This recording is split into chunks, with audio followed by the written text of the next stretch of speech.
Bum, ba, da, da, da, da, da. Oh god, when I heard that opening music during the first bit of Fantastic Beasts, I got goose pimples. Hey guys, so today I'm going to be talking about Fantastic Beasts and Where to Find Them, which is directed by David Yates, the chap that did the last 4 Harry Potter movies, and is written by none other than J.K. Rowling herself, her first time ever helming a full screenplay. And Fantastic Beasts is actually based off a one-off that J.K. Rowling wrote for Comic Relief one year, and now she's adapting it into 5 films, and this is number 1 of a new franchise exploring the same universe as the Harry Potter world. So normally franchises that purposely expand their films like way beyond the actual original source material really annoy me. And Fantastic Beasts is literally only 120 something pages, so you gotta think, really? 5 films? I mean, Hobbit was a stretch at 3. But for some reason, I'm not too worried about Fantastic Beasts. For one thing, it's written by J.K. Rowling herself. And when you think that she's responsible for actually creating the entire world of Harry Potter, it's so rich in depth. I guess you can say I just have complete and utter faith in J.K. Rowling. I feel like she knows what she's doing, and I feel like it's not really a cash cow reason, it's probably more for story and depth of it. And in the first film, it's actually a really fun ride. I had a blast with this. It does a good job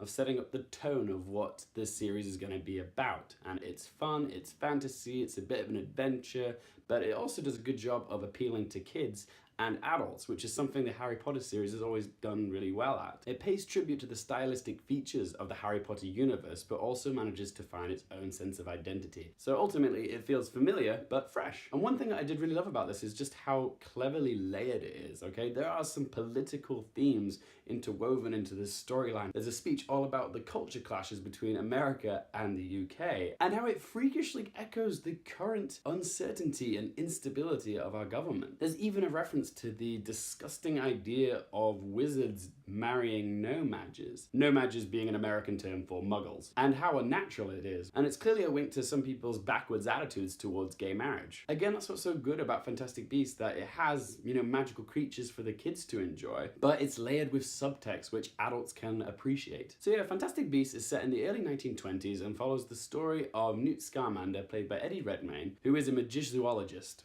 I think. He's basically someone that collects magical creatures, and these creatures are very often misunderstood in the wizarding world, and he has spent his whole life studying them, and he's learned how important these creatures are to the magical world, and they're very often seen as threats and not a force of good. He keeps them all in this magical suitcase, which is basically like Mary Poppins' bag times 50. And sadly, a few of the creatures get out, and it causes a bit of chaos in New York, and he has to sort of like find all the creatures, and get them back to the original place and get back to London. And on his way, he meets some colourful characters. One in particular is a chap called Jacob Kowalski, who is played by Dan Fogler, and he is a wannabe baker. He is inadvertently thrown into this world of chaos, and Dan Fogler is fantastic here. He's such a necessary character for this film because he is experiencing the same things we are. When you see him react to these creatures for the first time, it just feels so believable. He has mastered his facial expressions in this film. They're so on point. They're both really believable and really funny at the same time. That gives the movie its charm and its sense of humor. And I really love the friendship that builds between Newt and Kowalski, and I'd love to see where they take that in the future films. Of course, I should say Eddie Redmayne is also fantastic as Newt. He's extremely likable, and like his creatures, they are a little peculiar,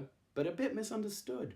But you love them. And I also really found charming the romantic relationship between Kowalski and this other character called Queenie. Now, even though it's a little forced, the romance itself just feels really tender and really sweet. And I really bought into it. Alison Sudol, who plays Queenie, and Dan Fogler are wonderful on screen together. They also have the most emotional moment, which I found really heartfelt. And one thing that stuck out for me, which I don't always notice in films, is how well the sound was mixed. This movie was very well done in terms of sound. So yes, good job there. Okay, so let's talk about the things that weren't amazing in it. First things first, it was a little bit too long. I feel if they could have cut 15 minutes out of the runtime, this probably would have been a better film because it would have been more concise, more leaner. And also, this is a film that is so heavily dependent on CGI, and that's not always a bad thing, but it's very noticeable that all these creatures are, created via a computer. And even though they are really fun and adorable to look at, you know that the actors are pretty much just talking to a tennis ball. For me, I'm more of an advocate of practical effects, but I understand when you're dealing dealing with a story that's about fictional mythological creatures, you need to use a bit of computer effects. It didn't ruin the movie or anything for me. I was just very aware that I was watching a lot of CGI in places. So to sum up, guys, I'm gonna say I really did enjoy Fantastic Beasts. I've been so underwhelmed by so many blockbusters this year, but this was one of the few that